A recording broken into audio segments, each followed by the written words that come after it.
All right, everybody. Hello. I'm Coach McCary, Mike McCary, back with Josh Boggs and Brad Arnold, pitching coach, hitting coach. We took some questions on Twitter and basically wanted to blow through them. We got 4 of them that maybe we can just address, for a minute or two at a time to kind of bounce through the 3 of them or the 4 of them to get some information out that people asked for. So I think that seems the best. This might be a little less organized than our previous ones just because we don't have as much of a script, but we're going to try and keep it to 5-6 minutes of discussing these single points and kind of seeing where it leads us, if that makes sense. You guys ready? Yep. All right, so let's share the first one. Share. Josh, can you see that? Yeah.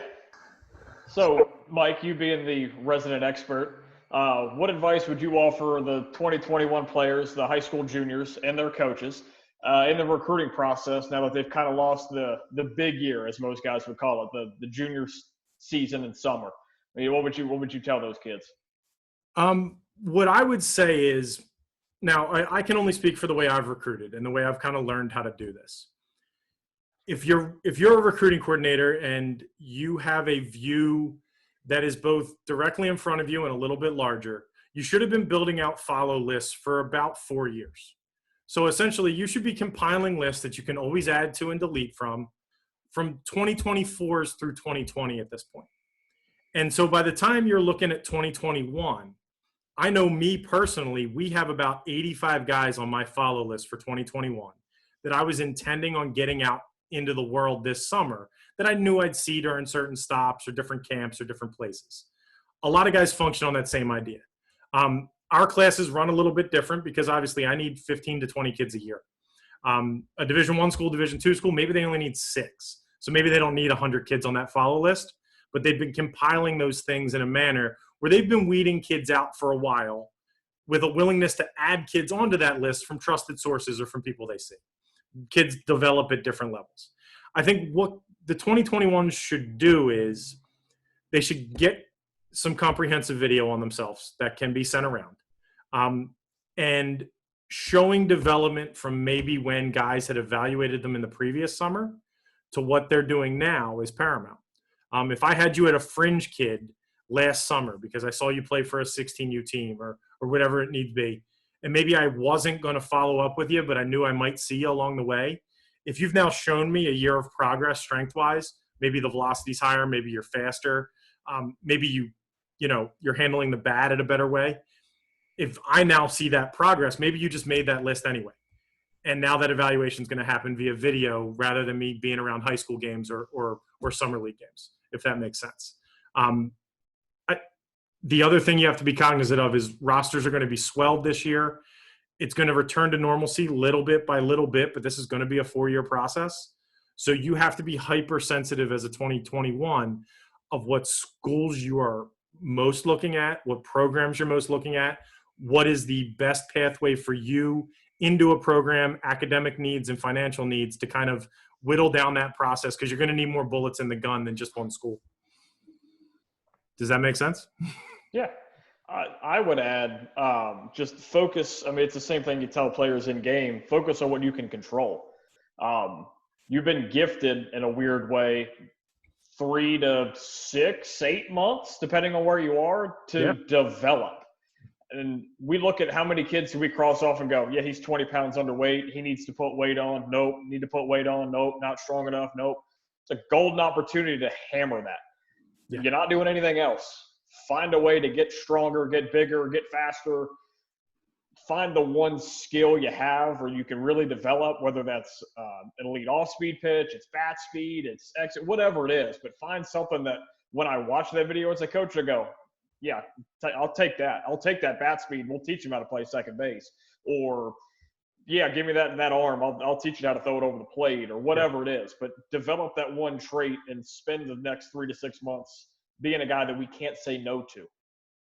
For sure. Brad, anything? And having been with Josh and I, having been recently on the development side in facilities, we still have guys of the 21 and the 20 class, the 20s especially, that at this point in the process they still have a lot of things working on. So it's real easy to let everything going on kind of speed it up and kind of put you into panic mode.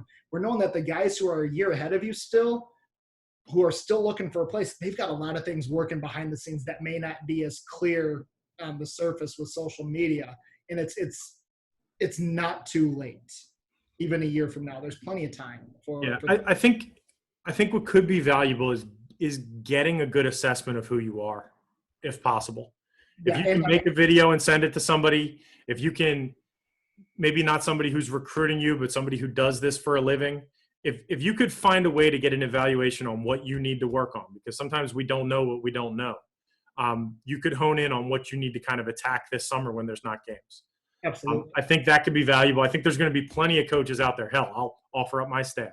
If you've got a video and you don't know what you're not good at, and you're open to some honest criticism, I think that could be really valuable right now.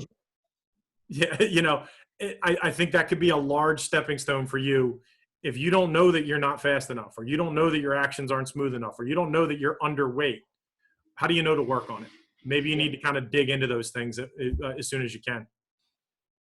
I would agree. All right, let's try question number 2.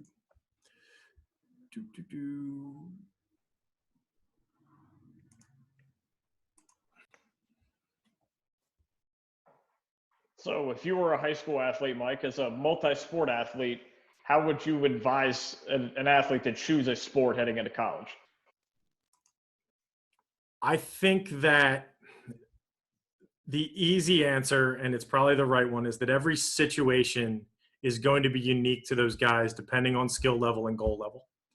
I think let's look at it holistically as an athlete. I think we want to set goals within the scope of what we can see. So we want to be able to sit back and, let's say you're a junior in high school. You want to set a goal for the end of senior year. You want to set a goal for 5 years out. You want to set a goal for 10 years out. Now, maybe you understand that those goals mean I want to make varsity as a senior. I want to play D3 baseball. I want to get a degree and have a job. Maybe that is the goal set. As a 2-sport athlete, I think you need to be able to look at yourself as a different human in each of those sports and set those goals out 1 year, 5 year, 10 year, and see which pathway is the one that's most realistic and you can hit most of the checkpoints on to make them happen. Make no mistake, different sports offer different opportunities at schools, much like different programs at schools offer different opportunities. I don't know that you go to Harvard and pay full boat to be a public school teacher. So like if your goal is to be a public high school teacher, well, maybe that whittles down the schools that we're looking at. Much like if you think you've got a pathway into the NFL, you're going to certain schools over other schools. If you have that kind of choice to make. Now, those schools have to fit your academic and your financial structure and your needs from home and things of that nature. But being honest on that goal structure of who you are in each of those sports can help you make that decision. But you kind of need to look at it holistically. If you're between baseball and basketball, well, you can't do those two at the same time. And different schools are good at those things. And one of them's a head count sport, which means you get a full scholarship, and one of them's not, which means you don't. So which one is your pathway to having the most financial security down the line? I don't know. That's got to come down to the individual kid. But if they look at themselves as 2 separate entities kind of marked out, it might give a clearer picture on which path is better for them. Yeah, I agree 100%. You make your checklist of what you want to accomplish, and then you dive down whichever rabbit hole you feel like is going to get you where you want to be. Yeah. Plain and simple. I think that's what you have to do. God knows I wasn't good enough at anything to consider doing stuff other than throwing a ball. So and nothing really necessarily to add. What I love about the answer is you give a kid who's maybe struggling with that same question the avenues to start thinking, okay, how do I make that decision, right? Because it's so loaded in the answer where. And I think you need to even account for variables of like, hey, we've got a pretty good sample size of certain dudes who are like undersized power forwards in Division I basketball that become NFL tight ends and edge players. like there's a non-straight pathway some ways into some things that you need to kind of vet out. Now those are outliers, but obviously like there's enough of them that exist, the Antonio Gates and Tony Gonzalez's and Julius Peppers of the world, like that. Hey, if you're 6'6", 240 and you jump out of the gym and dunk basketballs, maybe you're a dude who's going to be catching passes in a helmet at some point. Yeah. And those are all things that need to kind of be added into that stuff as fallback plans, essentially. And Josh, correct me if you feel a little bit differently. I'm not sure with any of the guys who've sought out extra development on the hitting side. I'm not sure I've ever heard somebody say who had an opportunity to go play at the next level, I wish I would have played another sport more. I feel like I've heard guys who have I held on too long. I know I did. I held on to basketball too long. I was a three-sport athlete because that's what it's what I thought you had to do, right? I was from a small farming community that was play three sports.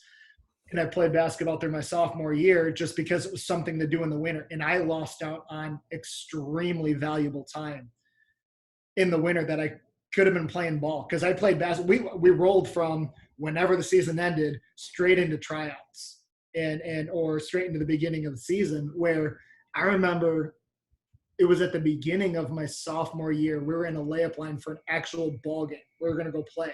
And I'm hearing pinging going on in the background. And I'm sitting there going, I wish I was up there just hitting off of a tee rather than getting ready to play in a game. And that for me, that was like, okay, now I found it. I wasn't giving up. I had to go an entire season with it. I waited too long to go, okay, here's what I want to do, and just go make that decision, because it was no individual pressure telling my head to, but it was more like a societal pressure that, hey, you can play 3 or 2 sports. You should go do it anyway. So you do it. I think the best athletes in any social setting get pressured into playing more sports. Yeah. And I'm not totally against that. I'm against the argument that playing more sports makes you the better athlete. That's it's always the other way around. Yeah, it's the other way around. But I think you've got to weigh the opportunity of experience versus the opportunity of progress. And 16-year-olds aren't awesome at that. God knows I wasn't. That right there, with what you had just said, I think that ends a lot of the debates on you should play multiple sports versus you should specialize in one. If you can take that into account, that answer gets a whole lot easier. I think so too. All right, next one. Let's see here. Show window.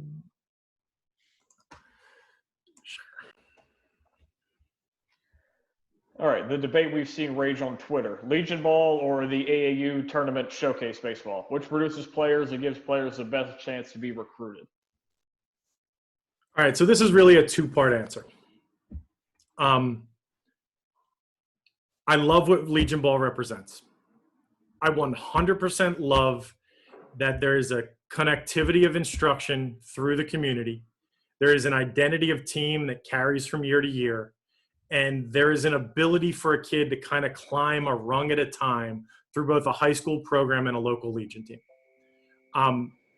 The problem is that over the last 15 years, as talent has been sucked out of Legion baseball into the tournament structure to basically consolidate talent on singular fields so that college coaches and pro scouts can evaluate guys in a greater volume than they can kind of searching through.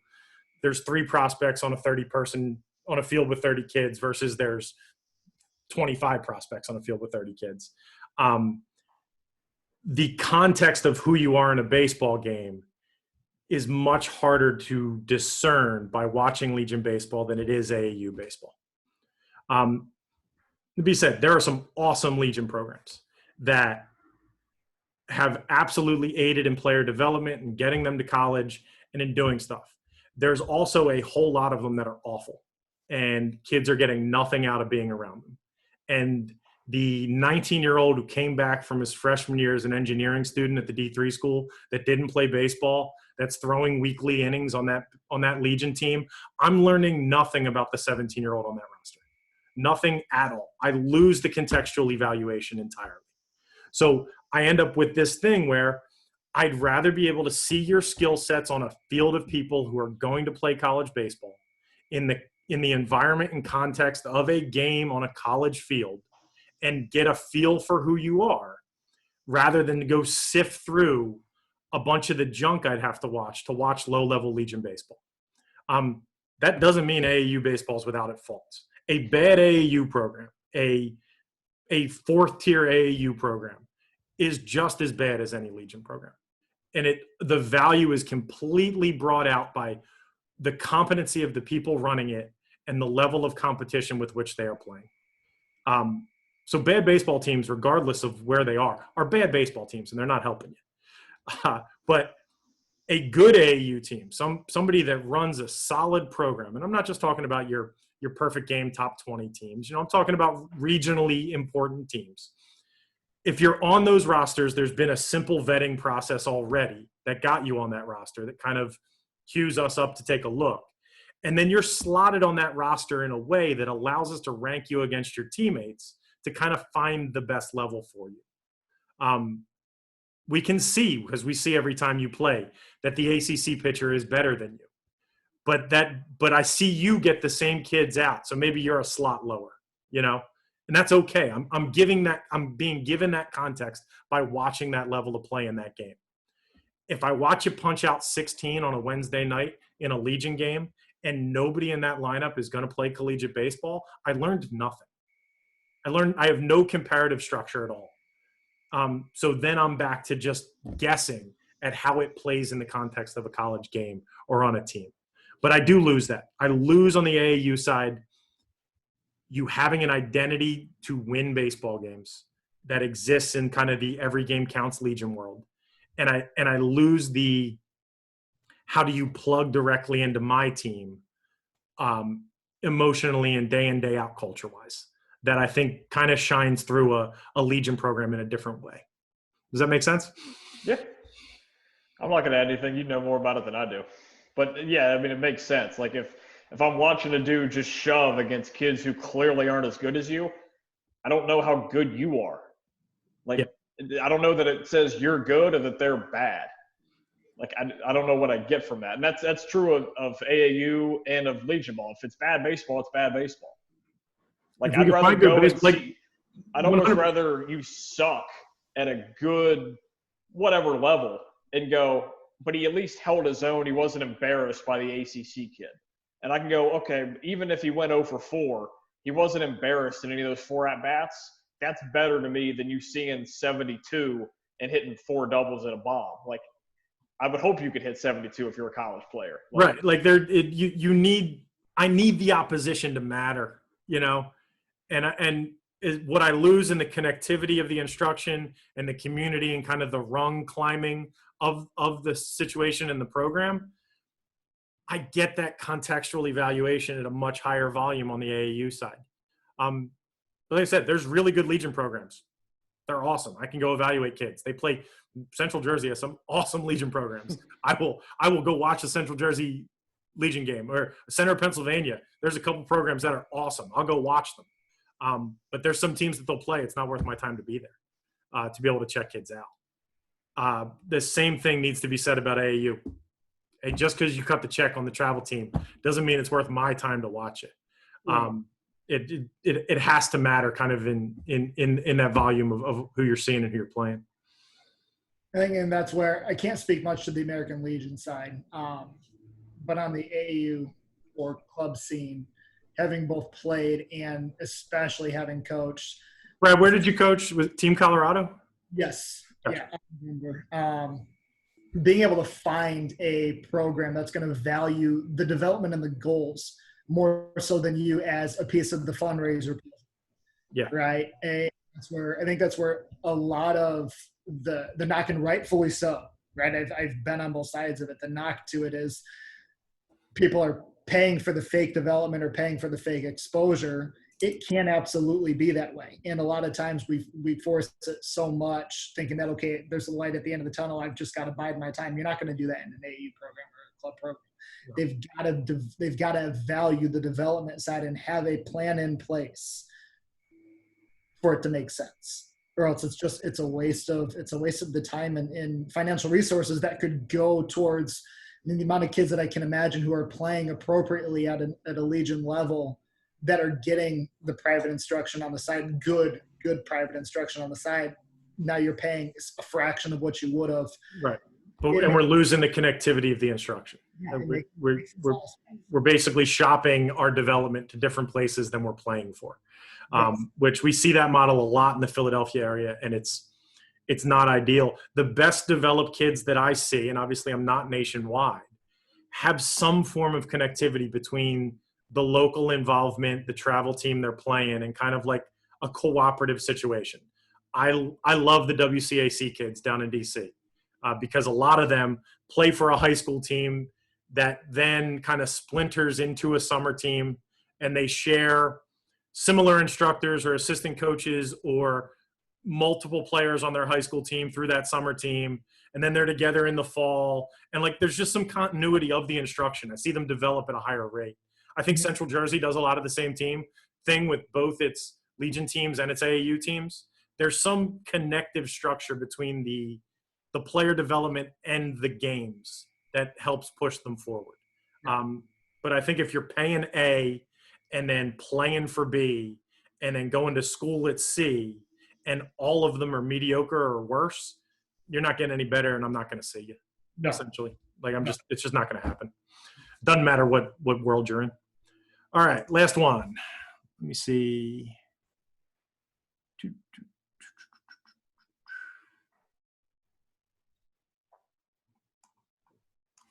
There it is. All right. All right, last one. How important is the tangible data versus the intangibles for a potential recruit?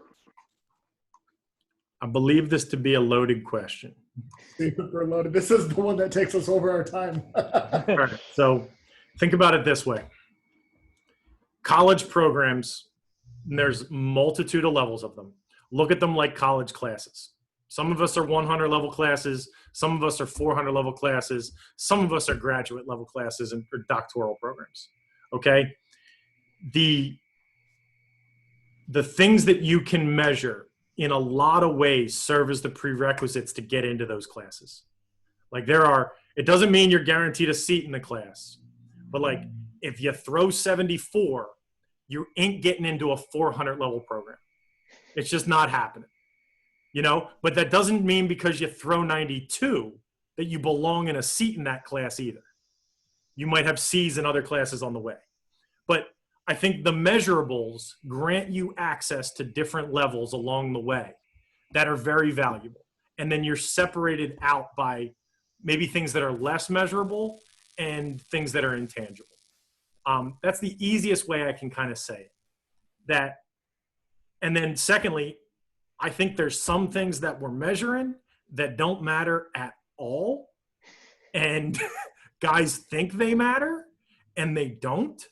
Like how hard you can hit a ball off a tee doesn't matter one iota, not one bit. But guess what? If you line a ball up on a tee and you only hit it 74, you're not good enough anyway. I don't care. Like, because I got POs that haven't hit since the Reagan administration that'll put it on a tee and hit it 90. But, like, it can tell me there's no way you can do it, Yeah. But there's really the difference between a guy who hits it 90 and 95 isn't 5 miles an hour. It's what the hell he does in the game. It's who he is as a hitter. So, like, we measure certain things that don't matter at all, and we've got all this data on them, and all it's telling me is that the kid can't play. It doesn't tell me how good he can play, essentially. But really, that's what it is. It's not all data sets are created the same, but you need to be able to hit certain benchmarks to have access to certain layers and levels. And if you can't, that's when the data marks are holding you back. I don't care how much like Rudy Rudiger you are. I don't. If you can't play, I can't take you on my team. There's got to be something that puts you on the field. And that's the end of it, basically, for me. And the hard part on the intangible side is unless I've seen you play a lot or I really know you, I don't know. Yeah. Like it's hard to tell. Do I know he's a good kid? How do I know the one outburst I see isn't because there's something going on at home that I don't know about and he's just frustrated more about that? Or maybe he's been playing for 4 weeks for that team and it's, the defense has always sucked behind him and he's been awesome about it for 4 weeks and eventually it's going to catch up to you and he lets it slip. Or maybe he's maybe he's just unaware of the way he's trying to encourage his teammates is being received negatively from us. And he's trying to do the right thing. He wants to be the vocal leader, but he doesn't know how to do it. I think And I they're all perceive it context as dependent. negative. Yeah, like I don't know. I've had so many dudes tell me the kid is the first one out to practice and the last one to leave, but he's got a 2.7 GPA. And I'm like, okay, so he does what he likes doing, not the stuff he doesn't like doing? Like, what are you trying to tell me here? Or like, this kid's a great culture kid. I was like, yeah, when he was like the second best player on the team, is he going to be an awesome culture kid when he's man 33? Like, I can't quantify those intangible things in a lot of ways. I guess that's why they're intangible, but Yeah. like they don't come across equally all the time. No, and that's the big one is, like you said, when he's batting third and playing shortstop, he's awesome. But what is he when he's sitting on the bench? Like, we've seen that. We've got a few pitchers that he's awesome when he's out on the mound or he's pitching that day. He's awesome. We don't want him in the dugout when he's not pitching. It's like, just go away. I don't tell those kids. Like, I don't take them when they're not throwing. They're awful dugout guys. They're terrible dugout guys. But like, I know people who have told me they were the bulldog best culture guy in the world, coming out of high school. Well, yeah, they hit third when they weren't pitching. Like, they've never sat there and watched. I don't know. Brad, what do you think? I'd like to maybe take a little bit of a different route and talk about how, as evaluators, we can maybe tie them together a little bit. And maybe I'm taking the word intangible out of context here, but right, I've got a kid, let's say all the metrics in the world, high exit velocity average, so I know he can do it consistently in a cage type setting. But in a game, the intangible side is, can you go produce? Can you go put runs up on a board type deal? And can you go keep a spot in the lineup? One of the other big, can you hit when you're off time? Right? We talked a lot with our guys, 3 types of hitters. No matter how on time they are, you can put it on a tee, they can't hit. They're lacrosse players. Love the sport. It's a great sport, but not baseball players. Or the guys who, they guess fastball, they guess off speed, they can go hit. And then the third type, they can hit no matter what, on time, off time. And being able to get the guys, obviously we want to turn everybody into guys who can hit anything on time, off time, and go produce, where we get to tie the two together. Let's say we get a high school kid who just mashes fastballs. He knows it's coming, he can go crush, but the moment you go spin something and he's spinning into the ground and he looks clueless, obviously at the next level, he's going to be no good.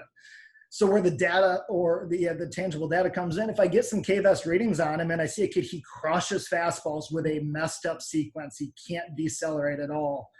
Now I go, okay, as a developer, I can do something about that. So maybe we get this kid who's got 400-foot power on fastballs and whiffs at everything below 75 miles an hour. We've got a chance to fix him and turn him into a guy who can hit off time and be a middle of the bat type or middle of the order type of bat. Now, let's say we get a kid who can only hit fastballs or only hit breaking balls when you know it's coming, and then we see the data where it's okay, the sequence is pretty good, he decels pretty well. Now it's like, okay, maybe there's just something cognitively that you can't do anything with because none of us have high level psychology degrees. Yeah, and there's intangibles within that process also. Like, is that kid who can hammer fastballs that get spun into the ground? Does he have the intangibles to accept the criticism to go to go back to the grindstone developmentally? Oh my God! Kind of dig into those things. You're basically, it's almost like you're starting over a little bit. Yeah, like are they receptive to instruction? Yeah. Okay. So let's say that kid's got the ability to hit a baseball in a manner that gives him access to our class of team.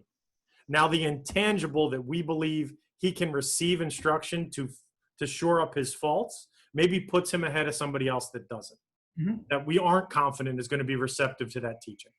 Right. But they both had to exhibit the skill sets for us to get to the intangibles in the first place. Yeah. Yeah. I think that's kind of the idea.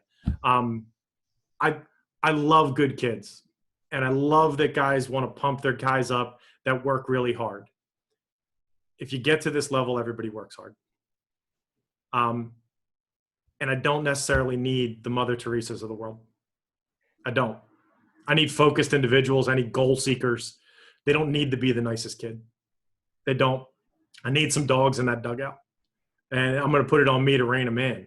But like I need some dudes that are going to push the envelope every once in a while. Yeah. I know personally, coming out of high school, my intangibles were awful. I'm a terrible kid to coach. I'm a super high test score, standardized test score kid, barely graduating in the classroom. I was awesome in a dugout. I picked my teammates up this and that, but it took falling on my face multiple times through my 20s to figure out any shred of maturity to grow as a human being. So not all intangible evaluations are created equal. And I don't always want the cleanest slate. I want to see something we can grapple onto and that kid's going to bite into our culture and run with it. But that doesn't mean he was valedictorian. It doesn't mean that everything's completely squeaky clean. It might mean that there's something in him that my program can leverage and get more out of than somebody who maybe checks all the boxes. That being said, I love awesome kids too. We've got some of them. We've got some gold star, going to run for president type kids, and I wouldn't trade them for the world. But that's kind of it on that side. Anything to add? All good. All right. I like this. Maybe we throw this out again in another week or so you can get some more questions, see if this kind of – we get 4 questions and kind of bounce it around for a half hour. I like it. All right. Good deal. Good to see you guys.